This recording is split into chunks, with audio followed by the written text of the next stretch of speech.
uminahon? Bakit hindi niyo sabihin sa kanya na anak siya sa labas ni Dad? Para akong nabingi dahil sa sinabi ni Yana. Parang nag-e-echo sa tenga ko yung sinabi niya.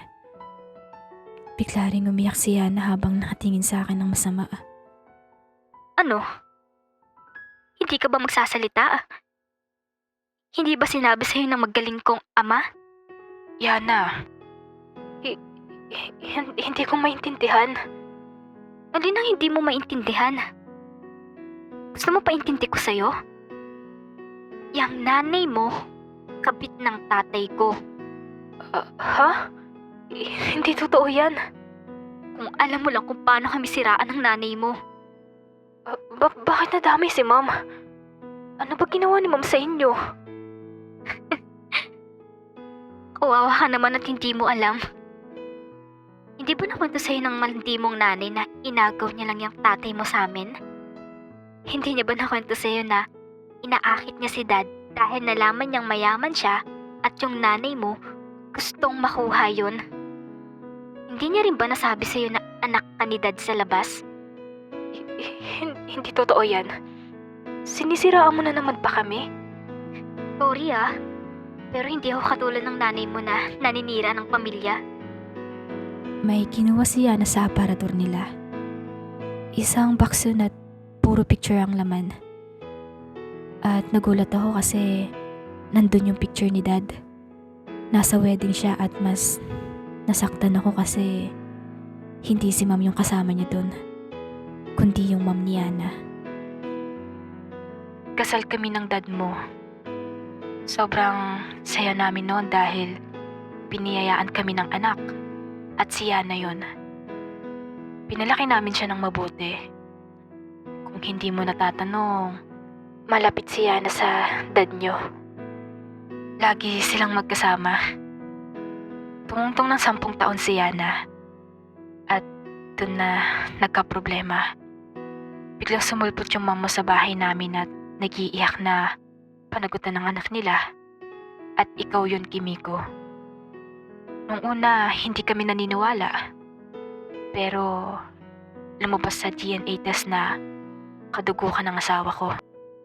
At alam mo yung masakit? Mas pinili kayo ni Dad kesa sa aming tunay na pamilya niya.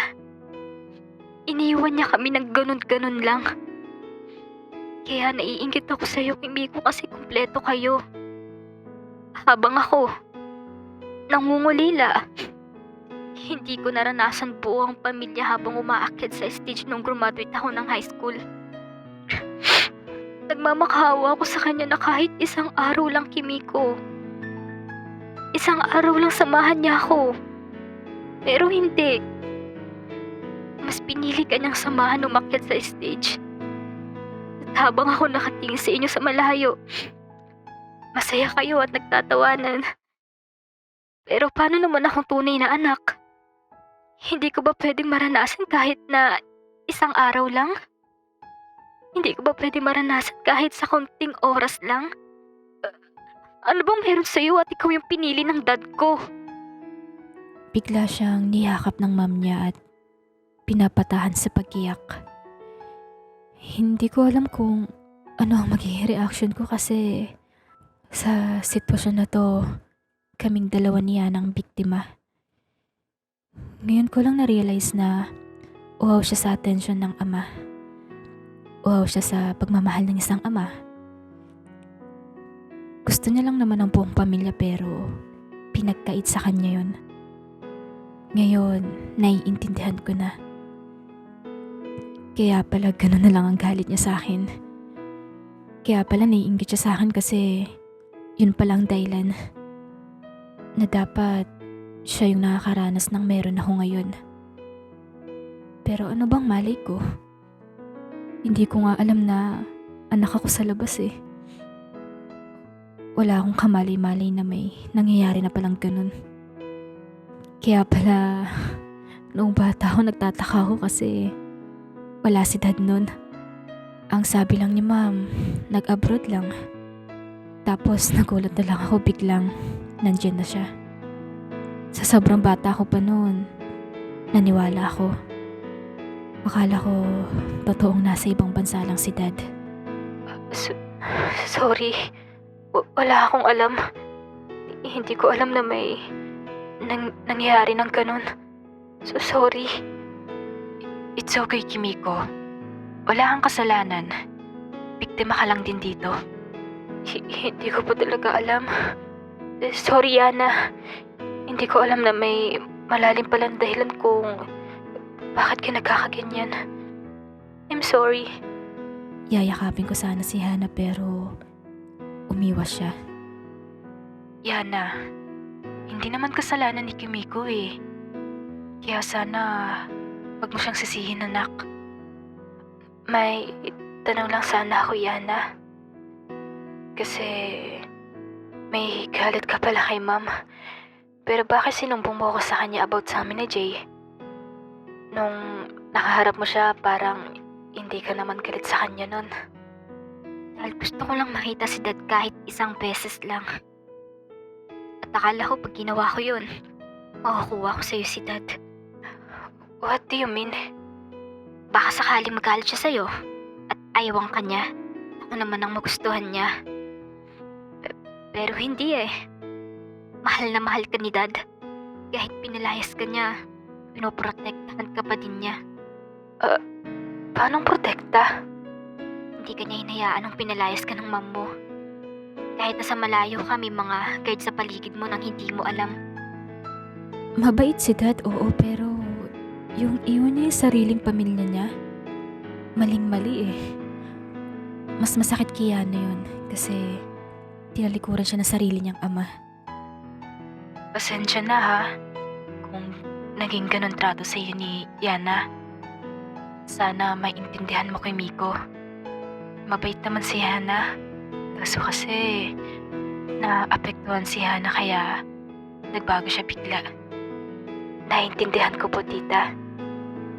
Jay, sorry pala nakaraan kasi napagkamalan ko na ikaw yung BF ni Yana.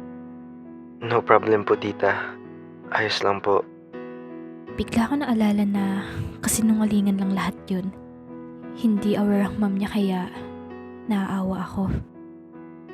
Ma'am, hindi po totoo na may boyfriend ako. Alam ko, anak. Ha? Paanong alam? Alam ko naman na hindi totoo yan, anak. Basta support ako sa'yo kung saan ka sasaya.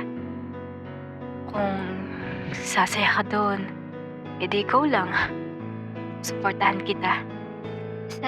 Salamat po. At sorry po sa lahat. It's okay. Maghapunan na muna kayo mga anak. Nagugutom na ba kayo? Sumabay na kayo sa amin. Ako po hindi. Anak, ngayon lang naman eh. Ay, fine. Tahimik kami habang nasa hapagkainan. Walang kumikibo, as in tahimik lang kaming apat. Si Jay naman parang gusto na ako hilahin palabas. Kahit di naman ako eh. Gusto ko nang umuwi at magpahinga dahil sa nalaman ko. Oo, masakit. Pero compare mo naman yung kay Yana. Mas masakit naman yun, di ba? Natapos kaming kumain at hanggang ngayon wala pa ding nakikibuan sa aming apat. Thank you po sa food, tita. Mauuna na po kami ni Jay. Saan ka ba umuwi ngayon? Bulacan pa po. Mag-iingat kayo ah. Sige po. Jay, ihahatid mo ba si Kimiko? Opo. Sige. Ingat kayo. Yana. Sana pagbigyan mo ako makabawi sa'yo bilang stepsister mo.